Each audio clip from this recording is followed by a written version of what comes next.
If you're thinking about selling your home in the near future, or if your home has been listed and is sitting stagnant, it may not just be the market, though we are in a buyer's market here in the GTA. Homes that are packaged and priced properly are selling. There's small oversights that can be quietly scaring off buyers or putting your privacy at risk. So, in today's video, we go over the 7 things you should never leave out when selling your home and what you can do for a faster, more profitable sale. My name is Morgan Little. I'm a realtor here in Hamilton and Toronto. I've helped countless sellers prep, price, and present their homes to win in any market condition. So let's start with number one, your personal information and family photos. One of the biggest things you can do to prep your home is depersonalizing it. Depersonalize it. Buyers need to imagine themselves living in your space and not feel like guests in your home. So, items you want to remove are your family photos, any wall galleries that you have, children's names on bedroom doors. You can also get rid of those live, love, laugh things in the kitchen and living room as well. Any diplomas, certificates. Don't leave out mail and bills and personal documents lying on desks or countertops. Any sports photos, sports memorabilia, Leafs jerseys up on the wall, any religious or political items, all that stuff can be subtle things that might turn off a buyer. You might not even think about it. I notice this a lot, especially with sports teams and religious items that get left up. It just might, you never know, it might rub somebody the wrong way. And your goal is to sell your house, right? Regardless of somebody's sports team affiliation. So this not only protects your privacy, but also creates a neutral canvas for buyers to project their own lives onto when they're walking through your home. Number two is should be obvious, but your grab and go valuables, small valuable items that can easily be slipped into a pocket. It's just an unnecessary risk during a showing process or an open house. You don't. I'm not trying to scare you by any means. Most people who are going through your house in an open house are going to be honest and upfront, but why risk it, right? You never know. Leaving rings or watches or any type of jewelry sitting out that's easily accessible, just not smart to do. Jewelry boxes on dressers, tuck those away or take them with you or have them in storage. Any cash or gift cards, small electronics, your phones, anything like that. Any collectibles or rare items that you have, maybe you like to display them normally, but just like when you're depersonalizing, maybe take those collectibles down off the shelves or off the walls. And then any designer like stuff that you have in your closet. If you have a closet full of, Gucci and Prada and all this stuff or purses. I've been in homes where, people have displays and displays of Jordans or you go in their closet and they have luxury items. Just there's no point in leaving those out. I know you got to live your life and you got to live your life while your home is being showed, but it's always best to, do these things just in case because, buyers preview photos online and they can zoom in and, again, I'm not trying to scare you, but nefarious characters could zoom in on pictures, see, oh, this person's got a ton of stuff in their house. Let's go see what we can do. So remove all those valuables from the property, secure them in a bolted down safe or off property, or take that thing with you, that small safe or bag of stuff with you when you leave for open houses or showings. And avoid the classic hiding spots that people might think of, like, top closet shelf, under the mattress, nightstand. If somebody is going there, with bad intentions, they're going to check these places. So let's just avoid all that. Number three is something you might not think of, and that's prescription medications in your medicine cabinet. The problem is during showings, you have multiple strangers inside your home. And yes, there should be, during an open house, there's going to be an agent there, to keep an eye on things. But when things get busy, they can't watch everything everyone is doing. So just, people snoop. Medications that are left in bathrooms or nightstands or even kitchen drawers can create both privacy and safety risks. So just remove all that stuff. Again, maybe have a bag that you pack every time you leave for a showing or an open house that all that stuff goes into it. And that includes just over the counter medicines and stuff that, you might not think is potentially hazardous. Funny story. I did hear this about Matthew Perry, who, when he was going through his addictions, he would go to open houses, which sounds crazy, I know. but he would actually go to people's open houses, look through their medicine cabinets, and see if he could find any prescription drugs that he'd be able to take. And joked about later about that, nobody would think that Matthew Perry would steal their medications from them. So it does happen. It's a real thing. So just better safe than sorry. Number four, and this might upset some people or rub you the wrong way, but it's your pet smells, fur, and equipment. You might be nose blind to your pets, but not everyone else is. Pet odors and visible fur, and just pet equipment, leashes, brushes, all that stuff signal maintenance issues and potential allergens to. I love dogs, but not everybody does, and so you just want to make sure that that's not going to be something that's going to. It seems so small and insignificant, but that's not going to turn them off from not buying a house because they're afraid that there's going to be dog hair throughout the house, right? So deep clean all the soft surfaces, wash and replace any bedding, stash the toys and bowls and litter boxes and all that stuff out of the way, out of sight. In especially in corners, you can see, fur balls that accumulate in the corners. Get rid of all that stuff. Nobody needs to see that. And you want to just have a fresh, allergen reduced space that appeals to buyers, including those with sensitivities. And if you've had accidents or lingering odors that, again, you might not be aware of, but trust me, other people can smell them, especially cats. Hire professional enzyme cleaners. Covering up smells is not enough. Just spraying Febreze over it, it just mixes and makes a horrible smell. And if that's a freshly Febreze house, that in itself could be a trigger for people to be like, what are they trying to hide? So let's, just get rid of all that stuff. Love your pets, but they also shouldn't be there during the showing. So if you have big dogs, take them with you when you leave for the open house or for the showing. Number 5 on the list is just visual clutter and oversized furniture. Too much furniture makes rooms feel significantly smaller than they actually are. And again, buyers need to visualize themselves and their own furniture in the place. And buyers are usually moving into a space to like see how they can make it their own, and they value that space. So if it is just cluttered and full of big furniture, they're just not going to be able to see it. It seems, simple, but people have a hard time seeing past your big stuff. And, it's the mental workload. Cluttered spaces create a subconscious to-do list in buyers' minds, making your home feel like there's more work than maybe there really is once everything's cleared out. But it's hard, and it's a fact. Like a cluttered space can make it harder to think and to work. So the same goes for at your desk. When you go into somebody else's house that you're looking at, you want to make sure that you can see clearly what it could look like for yourself.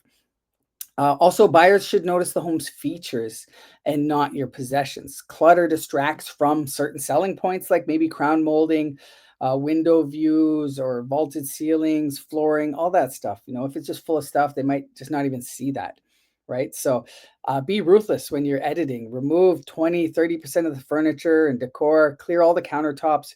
Aim for a model home aesthetic, simple, spacious, airy.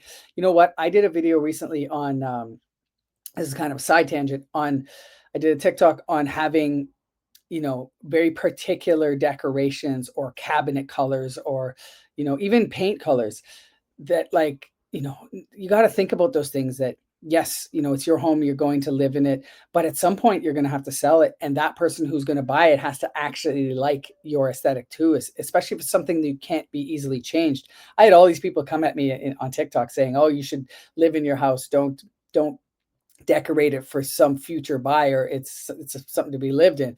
But sure, yeah, but you are going to sell it one day. And what happens when somebody doesn't like your blue cupboards? That was the one I used in the example. The blue cupboards were actually not that bad, but it was a good example of, you got to think ahead when you're doing these things. So that kind of goes with this whole thing, be strategic when you're picking decor and picking colors, especially those that can't easily be changed. Number 6 are signs of distress or urgency. This again might go, especially if you're in the throes of it and going through some things within your family, you might not think of these things that they might reflect on yourself to buyers. Savvy buyers and their agents can read a room for clues about your selling situation. Certain visual cues can signal distress or urgency, potentially weakening your negotiation power. Half empty closets where it looks like there were two people, now there's only one. That could be a sign. Stacked moving boxes. I get it. You've already bought a house and you're moving out and you have boxes, sometimes you can't avoid that. But if it's obvious that one room is being packed up and the others are not, and maybe there's a rift there, people move for uh, debt, death, and divorce, right? So if you can see that one of those things is happening, a buyer may be able to use that as leverage during negotiations. So, do what you can to remove boxes, not have them visible, or at least have them kind of out of the way. One side of the master bathroom cleared out, that's a good sign or a bad sign. Obvious vacant areas where furniture was removed or empty children's rooms that have been left. These are all, touchy subjects, but they happen and people are going to look out for that.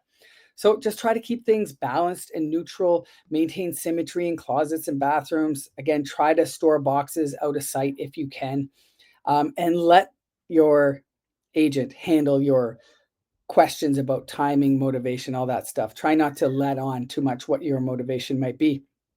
And the biggest thing to not do or not have in your house during showings and open houses is you. This is the biggest mistake you could make.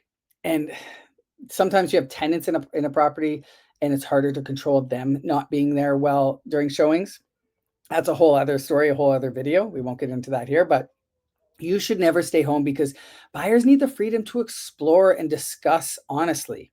Your presence might make them rush and whisper. I did a showing last week where we showed up and the homeowner just sat there on the couch, looking at us. And my buyers were super uncomfortable. They're very proper. They didn't feel like going into any of the bedrooms or anything like that. So they're not going to buy that house because they didn't get to see the house because the homeowner was sitting there the whole time. So please don't do that. Sellers often accidentally overshare information that can weaken their negotiating power, or the opposite, like I had, and she just sat there and stared at us. Didn't say anything, but made everyone feel very uncomfortable. So buyers want to focus on the house, not you. And like I said, it can create awkwardness that will diminish the entire experience.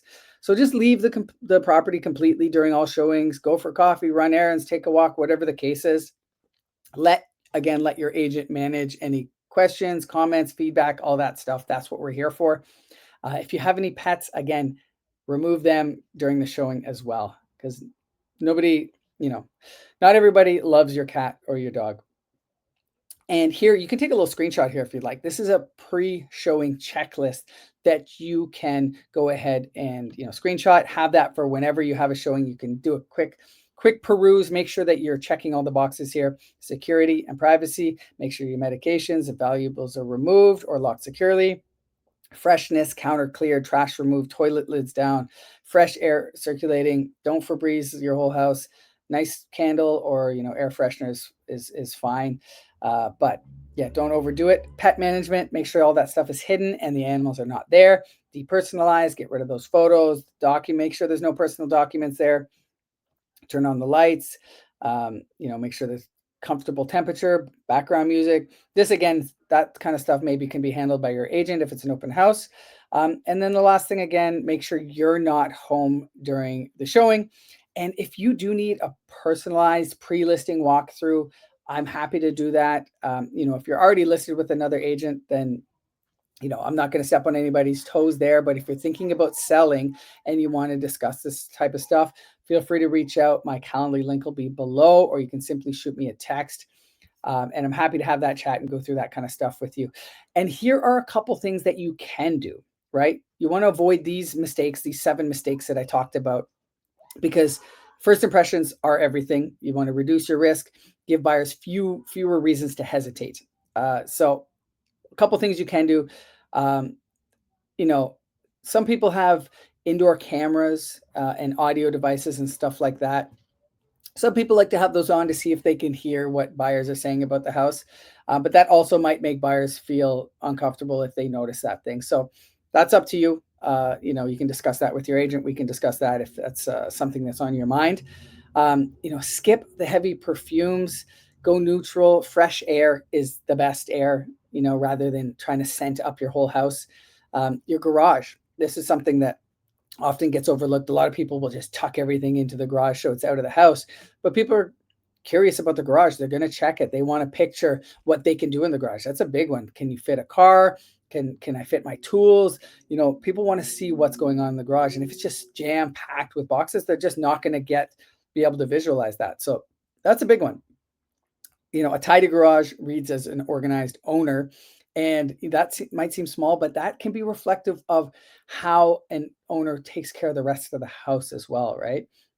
If they're taking care of the stuff that you can see, they've probably taken care of the stuff that you can't see as well. Lighting is very, very important. Replace any dim bulbs. Make sure that the color temperatures match.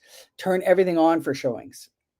If you're doing an open house, again, you'll probably have your agent or an agent from the brokerage there, and they can do that kind of stuff. But if somebody's just booked a showing and you're leaving for half an hour or an hour for them to come in, turn those lights on so it's showing in the best light possible.